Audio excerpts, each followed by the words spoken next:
نے فرمایا کہ آپ صبر کریں، اللہ کا وعدہ سچا ہے، اور اگر آپ سے کوئی کمی کوتاہی ہو جائے تو مایوس مت ہو، استغفار اور توبہ کا دروازہ کھلا ہوا ہے۔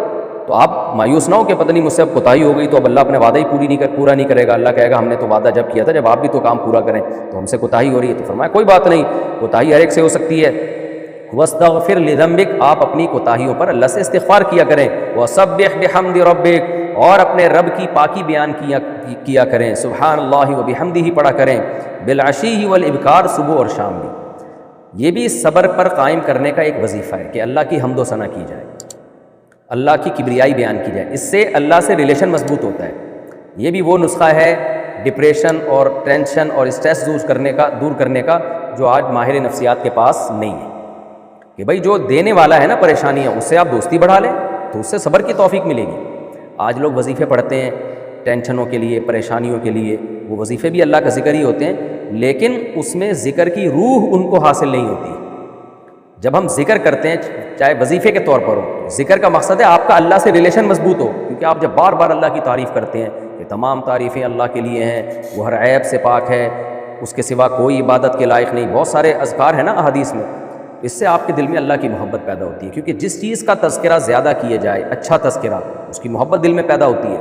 تو جب آپ اللہ کی بار بار کبریائی بیان کریں گے، آپ کا اللہ سے ریلیشن مضبوط ہوگا۔ جب مضبوط ہوگا تو جس سے انسان کو محبت زیادہ ہوتی ہے نا، تو محبوب کو خوش کرنے کے لیے اس کے لیے قربانیاں دینا اور پریشانیوں کو برداشت کرنا آسان ہو جاتا ہے۔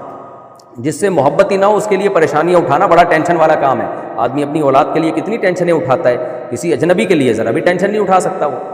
یہ فلسفہ ہے صبر کا کہ اے نبی آپ نے کیا کرنا ہے، آپ سے جو کوتاہی کبھی ہو جاتی ہے اس پہ آپ مایوس نہ ہو، توبہ کا دروازہ، استغفار کا دروازہ کھلا ہوا ہے، کوئی بات نہیں، ہر ایک سے کوتاہی ہوتی ہے، تو آپ تو پیغمبر ہیں، خلاف اولا کام آپ سے ہو سکتا ہے، گناہ نہیں ہو سکتا۔ یہ اہل سنت والجماعت کا اجماعی عقیدہ ہے کہ کسی پیغمبر سے گناہ نہیں ہو سکتا، پیغمبر معصوم ہوتے ہیں، تو خلاف اولا کام ہو سکتا ہے، اجتہادی غلطی ہو سکتی ہے، تو اس پہ آپ نے اللہ سے توبہ استغفار کرنی ہے، مایوس نہیں ہونا، اور دوسرا اللہ کا ذکر کثرت سے کرنا ہے۔ تو آج بھی یہی نسخہ ہے، تو کوئی وظیفہ پڑھا کریں تو وظیفوں کی نیت سے نہیں بلکہ اللہ کو یاد کرنے کی نیت سے، اس کے معنی مفہوم سوچ کے، تو اللہ سے آپ کا جب ریلیشن مضبوط ہوگا تو آپ کے لیے اس پریشانی کو برداشت کرنا آسان ہو جائے گا۔ بالعشی والابکار، صبح اور شام بھی۔ تبھی نبی صلی اللہ علیہ وسلم نے ہمیں بھی صبح و شام کی تسبیحات بتائی ہیں، سبحان اللہ والحمد للہ ولا الہ الا اللہ واللہ اکبر، اسی طرح لا الہ الا اللہ وحدہ لا شریک لہ لہ الملک ولہ الحمد وہو علی کل شیء قدیر۔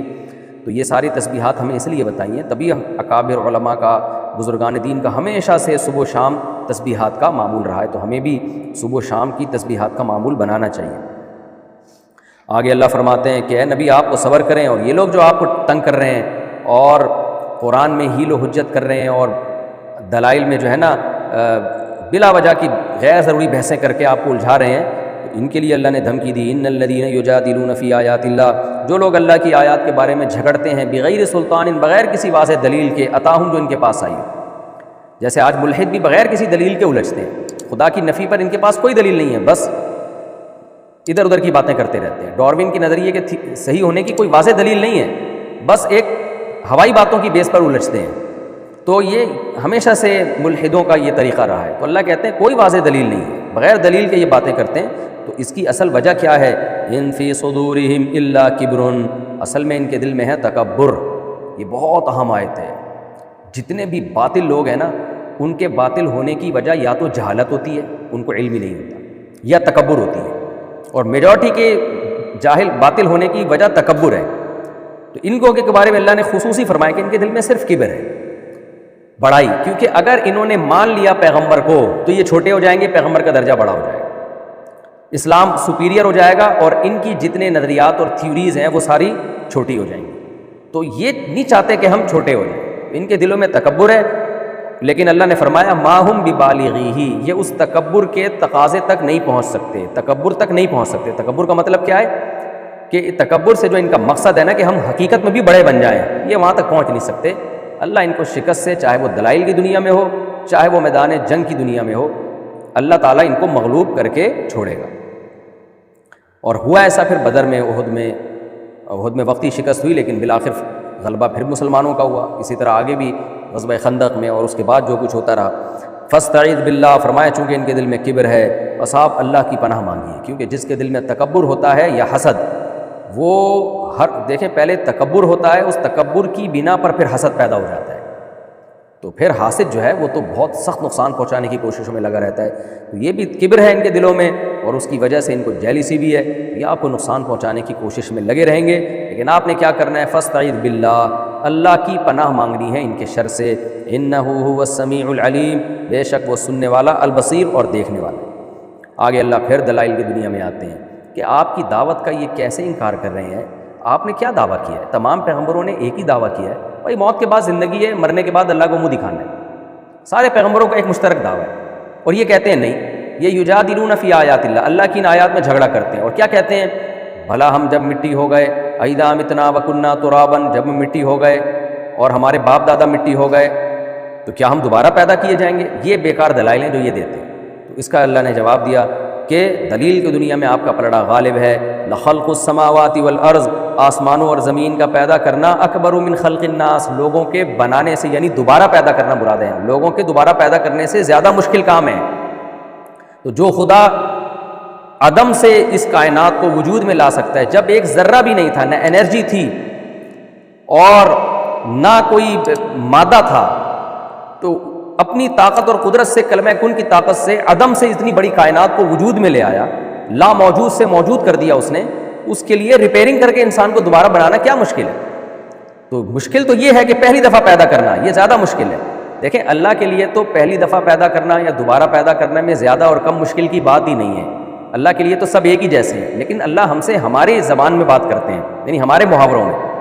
انسانوں کے لیے یہ زیادہ مشکل سمجھا جاتا ہے، کسی چیز کو پہلی دفعہ بنانا، ریپیئر کرنا آسان سمجھا جاتا ہے. اس لیے اللہ نے ہماری زبان میں بات کی ہے کہ تمہاری نظر میں آسمانوں کا پیدا کرنا یہ انسان کے دوبارہ پیدا کرنے سے زیادہ مشکل ہے. تو یہ تمہاری نظر میں زیادہ مشکل ہے، تو تم یہ مانتے ہو کہ پہلی دفعہ کسی نے پیدا کیا ہے. تو جب تم نے مان لیا کہ جو زیادہ مشکل کام تھا وہ خدا نے کر لیا، تو جو تمہاری نظر میں جو آسان کام ہے وہ خدا کیوں نہیں کر سکتا؟ تو کس بیس پہ تم انکار کرتے ہو؟ ورنہ حقیقت میں یہ ہے کہ اللہ کی نظر میں تو بھائی پہلی دفعہ پیدا کرنا بھی آسان اور دوبارہ پیدا کرنا بھی آسان. تو اللہ نے ہم سے ہمارے جو ہے نا حساب سے بات کی ہے کہ تمہاری نظر میں یہ زیادہ مشکل ہے، تو تمہارے لیے تو انکار بنتا ہی نہیں ہے. وَلَٰكِنَّ أَكْثَرَ النَّاسِ لَا يَعْلَمُونَ، اللہ فرماتے ہیں لیکن اکثر لوگ جانتے نہیں ہیں. یعنی یہ تو مان لیتے ہیں کہ پہلی دفعہ پیدا کرنا مشکل کام ہے، دوبارہ ریپیئرنگ آسان ہوتی ہے، لیکن اس سے جو ثابت ہوتی ہے نا جو چیزیں، اکثر لوگ وہ نہیں جانتے. اس سے یہ ثابت ہوتا ہے کہ جو خدا پہلی دفعہ بنا سکتا ہے وہ انسان کو دوبارہ بنائے گا، یعنی بنا سکتا ہے. تو اس میں یہ کہنا کہ یہ کیسے پاسبل ہے، یہ بیکار بات ہے. تو جو کر سکتا ہے وہ بنا سکتا ہے دوبارہ. تو جب وہ کہہ رہا ہے کہ میں بناؤں گا تو مان لو.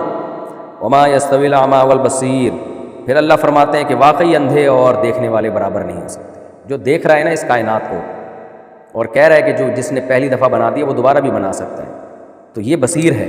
اور جو سب کچھ دیکھ کے بھی کہہ رہا ہے کچھ نہیں ہو سکتا، اس کا مطلب یہ دیکھ ہی نہیں رہا، یہ اندھا ہے. تو اندھے اور دیکھنے والے برابر نہیں ہو سکتے. والذین آمنوا وعملوا الصالحات، اسی طرح وہ لوگ جو ایمان لائے اور پھر نیک اعمال شروع کر دیے انہوں نے، وہ لوگ اور برے لوگ برابر نہیں ہو سکتے. یعنی ایمان لائے اور اعمال صالحہ کیے، ان کی مثال دیکھنے والوں کی ہے، اور جو سب کچھ دیکھ کے بھی عبرت نہیں پکڑتے ان کی مثال اندھوں کی اور بروں کی ہے. تو برے اور نیک برابر نہیں ہو سکتے. قلیلا ما تتذکرون، تم بہت ہی کم نصیحت حاصل کرتے ہو. یعنی تمہاری نظر میں تو نیک اور بروں میں کوئی زیادہ فرق نہیں ہے. آپ سیکولر لبرل طبقے میں دیکھ لیں، وہ کہتے ہیں شراب پیتا ہے نہیں پیتا پرسنل معاملہ ہے، بس انسان کا اخلاق اچھا ہونا چاہیے. خدا کو مانتا ہے نہیں مانتا کوئی ایسی بات نہیں ہے، بس انسان کے اخلاق اچھے ہونے چاہیے. اور جو ہے وہ ماں باپ کی اطاعت کرتا ہے یا نہیں کرتا پرسنل معاملہ ہے، بس انسان کو چاہیے ٹیکس ٹائم پہ جمع کرا دیا کرے. تو لبرل سیکولر لوگوں کی نظر میں مذہب کی کوئی خاص ویلیو ہے نہیں. تو اللہ فرماتے ہیں بہت زیادہ ویلیو ہے اللہ کی نظر میں، اس لیے کہ اندھے بہرے اور دیکھنے والے اور سننے والے برابر نہیں ہو سکتے. تو تم نے ایسے ہو گئے جیسے اندھے اور دیکھنے والے کو سیم قرار دے دیا. تو یہ تو تمہاری طرف سے بہت بڑا ایک جرم ہے. اتنا ڈفرینٹ ہے دونوں میں اور تم کہہ رہے ہو دونوں ایک جیسے ہیں. نجی معاملہ ہے جی، ان کی اپنی زندگی ہے.